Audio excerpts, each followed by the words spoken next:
Мұстафа 1890 жылы 7 қаңтарда Қызылорда облысы Шиелі ауданы Мұстафа Шоқай ауылында дүниеге келген. Атасының арғы тегі Қыпшақтардан тарайтын Торайғырдың белді ақсүйектеріне жатады. Ол атақты Торғай датқанының немересі, Беделді де Битті Шоқайдың бел баласы. Нағашы жұрты Хиуаны билеген қазақ хандарының әулетінен өрбиді. Мұстафа ауылда жүріп хат таниды. Әріпті де дегенде ата-анасынан үйренгенге ұқсайды. Содан кейін Александр Керенскиймен бірге маңдай алды болып Ташкент гимназиясын, кейін Петербор университетінің заң факультетін үздік бітіреді. Соңынан уақытша үкіметтің басында тұрған сол Керенский Мұстафа Шоқайға өз кабинетіндегі министрдің орнын ұсынады, ал Мұстафа одан бас тартады. Мұстафа Түркістанның тарихын 5 саусағындай білген. Ол мәдениеттің, саясат пен заң ілімінің дамуына деген көзқарасын түрік, орыс, ағылшын, француз, неміс, тәжік тілдеріне баяндап жазып отырған. 1917 жылғы ақпан төңкерісі Мұстафа Шоқай тобының Түркістанда біртұтас Түркістан Федерациясы құрамындағы ұлттық автономиялар құруға дайындалуына ықпал етті. Бірақ уақытша үкімет Түркістан халықтарының өзін-өзі билеуіне қарсы шықты. 1917 жылдың наурызында Шоқай Ташкенттегі мұсылмандар конгрессінде құрылған мұсылман орталығын басқарды. Бұл орталықта автономия құруға әзірлене басталды. 1917 жылдың 22 қарашасында Қоқанда барлық саяси партиялар мен қозғалыстардың бүкіл Түркістандық конгресі өтіп, онда Түркістан автономиясының құрылғаны жария етілді. Оның президенті болып Мұстафа Шоқай сайланды. Осы жылдың желтоқсанында Шоқай Алашорда үкіметінің құрамына кірді. 1918 жылдың қаңтарында қарулы жұмысшы отрядтары мен Қызыл гвардияшылар Қоқанды шабуылмен басып алған соң Мұстафа Шоқай Грузияға кетеді. Онда ол Кавказ халықтарының демократиялық қозғалысына белсене атсалысады.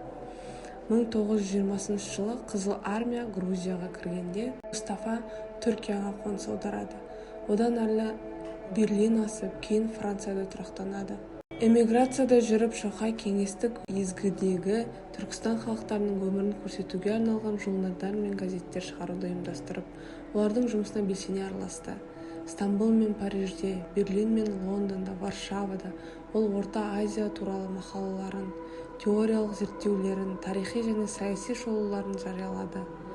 Ол ұйымдастырған Жаңа Түркістан және Жас Түркістан журналдары тиісінше Стамбул және Берлинде басылып тұрды. Мұстафа Шоқайұлы өзінің 1937 жылы Яш Түркістан журналында Қоқан автономиясының 14 жылдығына арнап мақала жіберген. Осы мақалаға сүйенсек, Қоқан автономиясы бар болғаны 2 ай 3 күн ғана, яғни 1917 жылдың 10 желтоқсанында құрылып, 18 жылдың 13 ақпанында тарағанын байқаймыз.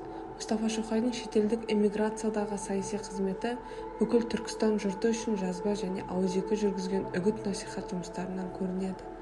Оның аса шебер ұйымдастырушылығы, ұлттық құндылықтар саласында жасаған тұжырымдары осы күнге саясатпен ұштасып, сабақтасып жатқандығы дәлел болады. 1941 жылы Ұлы Отан соғысы басталысымен Шоқай тұтқындалып, Париж түбіндегі Кампен концлагеріне жіберіледі. Осы жерде 2 апта отырып, кейіннен босатылады. Мұстафа Шоқай үйінде ұзақ бола алмайды. Ол әуелі Германияға, кейіннен Польша мен Украинаға әкеліп, тұтқынға түскен түркістандықтармен жүздестіреді. Көзі тірісінде көк түріктің көсемі атанған Мұстафа Шоқайға көп жылдар бойы елін сатқан сатқын, фашистерге қызмет еткен жау деген өте ауыр айыптар тағылып келді. Ал қазіргі кезде күрескер есімінен сатқын халық жауы деген айдарлар алынды.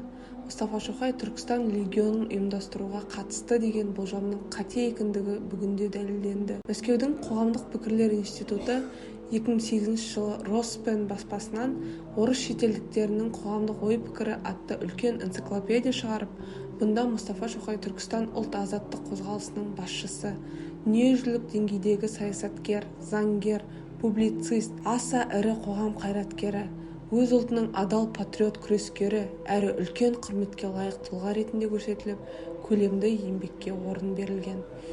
2009 жылы саясаткер Мұстафа Шоқай Санкт-Петербург ғылымы, мәдениеті және өнерінің дамуына сіңірген орасан зор еңбегі үшін Петербор тұлғасы медалімен марапатталды. Гуманист, ойшыл, демократ, энциклопедиялық білім иесі Мұстафа Шоқай Орта Азия мен Қазақстан халықтары тарихы мен мәдениетінің жоқтаушысы бола отырып, сол елдің тәуелсіздігін аңсаған, шындық үшін күрескен саясаткер, ұлт мұратының жолында өз басын тәрк еткен адам. Бұны ұлтшылдықтың қазақ үлгісі деп атауға болады. Мұстафаның жан жүрегі туған халқымен бірге болды. Қазақтың ардагер ұлы 1941 жылы 27 желтоқсанда Берлин қаласында жұмбақ жағдайда көз жұмды.